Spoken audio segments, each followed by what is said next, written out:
시청자 여러분 안녕하십니까? 노준영입니다. 안녕하십니까? 김희정입니다. 온라인에 유포된 미국 정부의 기밀 문건을 통해 미국 정부가 한국을 비롯한 동맹국들을 도청한 사실이 드러났습니다.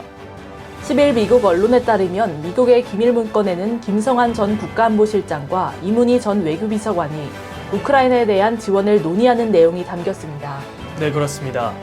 이에 대통령실은 미국 측과 필요한 협의를 할 예정이라고 밝혔고, 미국 정부의 항의 및 진상 파악을 요청할 것이냐는 질문엔 과거 전례와 다른 나라의 사례를 검토하겠다고만 답했습니다.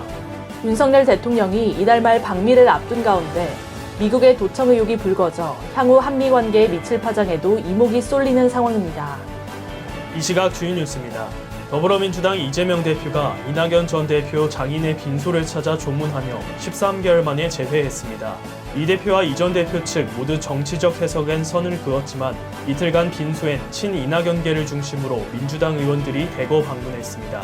대통령실이 9일 국민제안을 토대로 한 2차 민생대책 정책화 추진과제 15건을 선정했다고 밝혔습니다. 추진과제로는 기업 채용 공고 시 임금 근로조건 공개, 공무원 시험 응시자의 면접 점수 공개, 다자녀 가구의 초등학교 돌봄교실 우선 신청 확대 등이 포함됐습니다. 북한이 지난 7일부터 나흘간 남북한 공식 연락 채널 정기 통화에 일절 응답하지 않고 있습니다.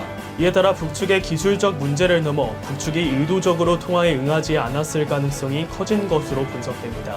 정부가 이달 말 끝나는 유류세 인하 조치를 단계적으로 폐기하는 방안을 검토하고 있는 것으로 전해졌습니다. 10일 기획재정부는 4년 만에 국세 수입의 결손이 우려되자 유류세를 정상화해 세수를 확보하는 방안을 고려하고 있는 것으로 나타났습니다.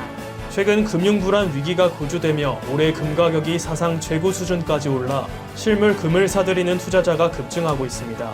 은행권에 따르면 이달 들어 지난 6일까지 4대 은행에서 팔려나간 골드바는 약 24억 9,760만 원에 달합니다. 개그맨 박송우의 아내 김다혜가 현재 법적 공방을 벌이고 있는 유튜버 김용호의 주장을 담은 댓글에 2차 가해라며 고통을 호소했습니다. 김다혜는 A씨와 일면식도 없다. 수사 과정에서 모든 휴대전화 제출, 출입국 기록, 통장 카드 내역 등 제 인생을 다 털었다며 김용호 재판에서 강력한 처벌이 나오길 간절히 바란다고 밝혔습니다. 가족 없이 혼자 사는 사람들이 급격히 늘고 있는 가운데 1인 가구 빈곤율이 50%에 육박하는 것으로 나타났습니다. 특히 만 65세 이상 1인 가구의 가처분 소득 빈곤율은 72.1%에 달했습니다. 강남 대치동 학원가의 마약 음료 사건의 배후에 중국 보이스피싱 조직이 있는 것으로 밝혀졌습니다. 경찰은 인터폴 적색 수배를 요청하고 중국 공안 당국에 공조 수사를 요청할 방침입니다. 희정 씨는 지금까지 좋은 사람들을 많이 만나셨나요?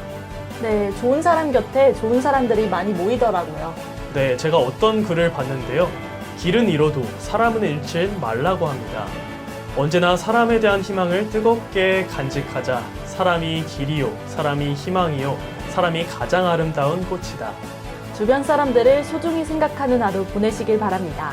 이 시각 주요 뉴스였습니다.